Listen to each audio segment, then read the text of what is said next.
In meinem letzten Video ging es um die Frage, ob mir eine Kamera wieder Lust auf Fotografie machen kann oder nicht. Nun, das findet man nicht drin heraus, sondern nur draußen im echten Leben. Also gehe ich los. Mit dabei die Sony A7CR und das 40 mm f2.5 in meiner kleinen Wotan-Krafttasche. Los geht's!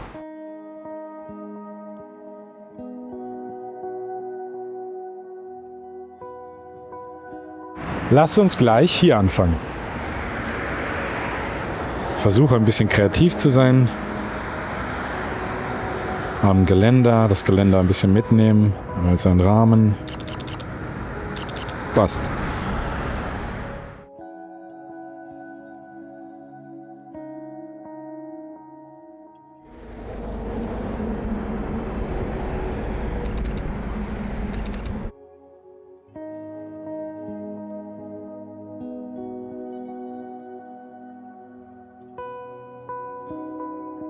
Köln ist diese Woche ziemlich kalt, regnerisch und auch windig, aber Fotografie hat ja irgendwie die Eigenschaft, einen warm zu halten. Mein erstes Bild, die Kranhäuser von der Seite mit Blick mitten hindurch. Ich probiere es erstmal mittig. Ja, ist schon sehr gut. Okay, mittige Version habe ich. Jetzt breche ich das bewusst auf. Gleiche Ansicht, aber leicht seitlich und plötzlich ziehen an die Linien kräftig ins Bild. Ich mache das einmal horizontal, aber auch vertikal nehme ich mit, denn ganz ehrlich, beides funktioniert hier sehr, sehr gut.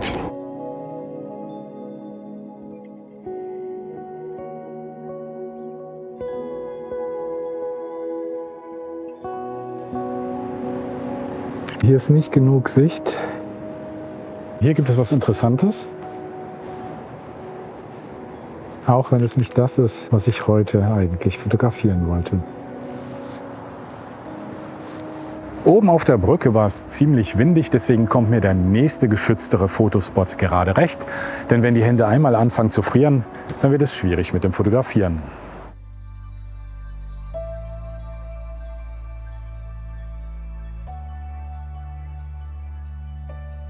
Okay, zweiter Stopp, direkt unter den Kranhäusern, ganz nah. Hier geht es um Details und Linien und davon gibt es wirklich genug.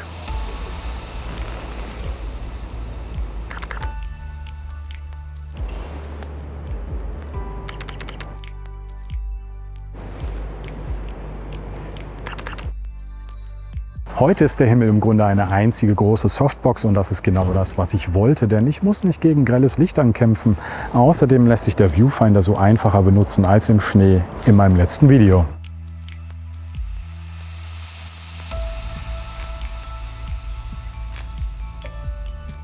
40 mm ist eine großartige Alltagsbrennweite. Sie ist nicht zu nah und auch nicht zu weit. Sie zwingt mich, mich festzulegen. Hier schaue ich bewusst nach Formen und geometrischen Auffälligkeiten. Im Glas gibt es jede Menge Spiegelung. Ich habe meistens einen Polfilter dabei, eben weil er mir hilft, in der Stadtreflexion schnell in den Griff zu bekommen. Denn manchmal will man sie haben, manchmal aber überhaupt nicht.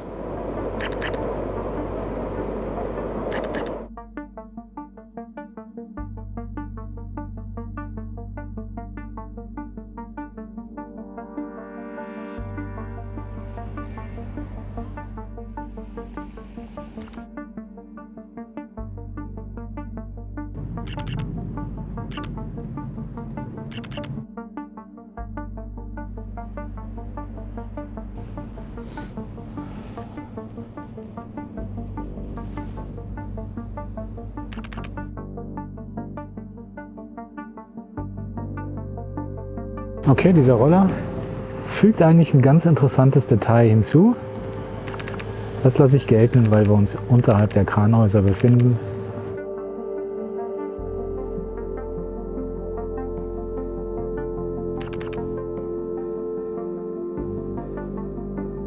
Ich mache kurz ein Bild von ihr, einfach als Maßstab dafür, wie groß die Kranhäuser wirklich sind.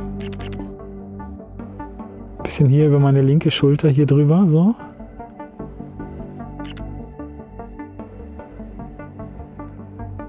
Ja, das ist auch schön. Das ist schön. Ich kann zum Mannschaftsbild raus. Ist egal, wir sind fertig. Als nächstes suche ich die Distanz zu den Kranhäusern. Heißt weniger Details, mehr Überblick. Dafür will ich rüber auf die andere Rheinseite, aber mal sehen, was das Hochwasser heute so zulässt.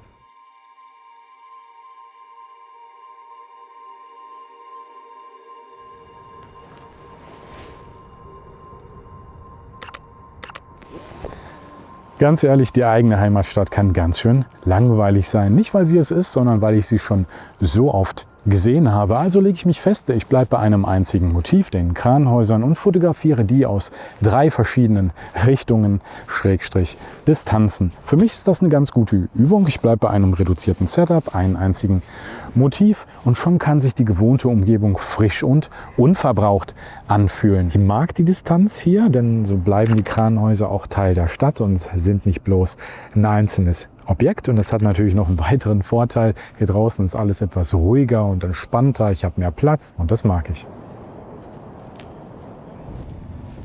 Gut, spektakulär ist das Wetter jetzt nicht, aber das will ich nutzen. Zwar gibt es kein dramatisches Licht, dafür aber sehr viele nasse Flächen und Reflexionen am Boden. Eine Pfütze muss ich jetzt nicht suchen, das Hochwasser funktioniert auch wunderbar, aber ich kann nur sagen, es lohnt sich total, mal an die Hocke zu gehen und nach solchen Reflexionen Ausschau zu halten, denn die machen so einen grauen Tag wie diesen wieder sehr, sehr spannend.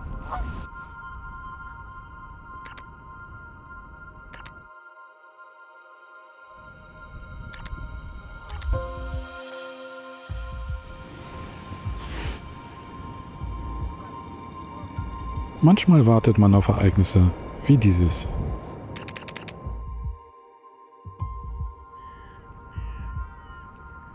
Schau immer nach ungewöhnlichen Objekten am Boden, die kann man auch immer sehr gut einsetzen für eine frische Komposition.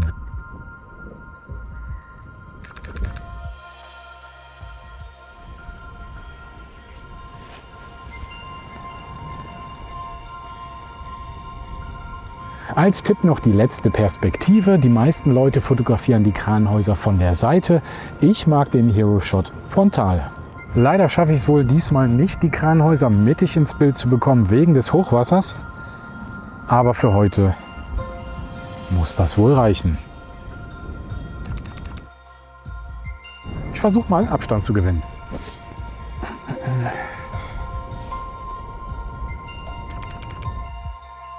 Immer noch zu nah dran.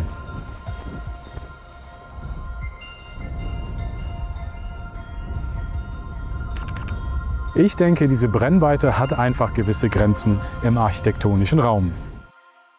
Okay, im Walk habe ich einiges versucht. Hier im Office sortiere ich aus. Ich gehe die 3 Orte kurz durch. Pro Ort zeige ich euch 2 Fotos, die ich behalte, eines, das rausfliegt, und ich sage euch, was ich beim nächsten Mal anders machen würde. Für diejenigen von euch, die den Walk vielleicht nachlaufen wollen, zu jedem Ort gibt es auch ein paar Tipps. Mein Ziel auf der Severinsbrücke war dieser besondere Blick der Straßenschlucht folgend und seitlich unter den Kranhäusern hindurch. Und das geht im Grunde auch nur von genau diesem Punkt aus. Ich behalte das Bild, weil es genau meinem Zielfoto entspricht. Durch die etwas seitlichere Position gewinnen die Fluchtlinien auch mehr an Energie, wobei ich finde, dass das vertikale Foto noch etwas besser ist, weil es den Blick tiefer ins Bild führt und die Kranhäuser monumentaler erscheinen lässt. Auch dieses Foto behalte ich, selbst wenn es nicht meinem Zielfoto entspricht, weil es die Kranhäuser als Dreiergespann zeigt, klar freigestellt, die Fassaden schön detailliert ausgearbeitet und ohne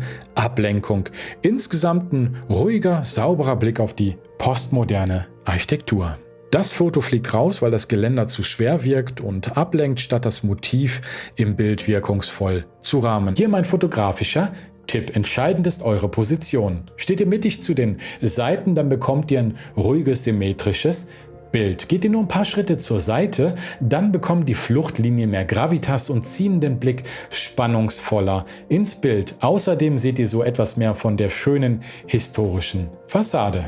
Einen praktischen Tipp habe ich auch noch, was ihr unbedingt wissen solltet. Auf der Severinsbrücke ist es sehr laut und sie vibriert auch sehr stark. Solltet ihr also ein Stativ benutzen, dann wartet am besten auf den richtigen Moment. Der kommt immer mal wieder. Mein Ziel im Rheinauhafen war es, die ikonische Architektur der Kranhäuser auf Linien und Symmetrie zu reduzieren durch meine Nähe. Gleichzeitig wollte ich etwas Maßstab ins Bild bringen, damit man ein Gefühl für die Dimensionen bekommt.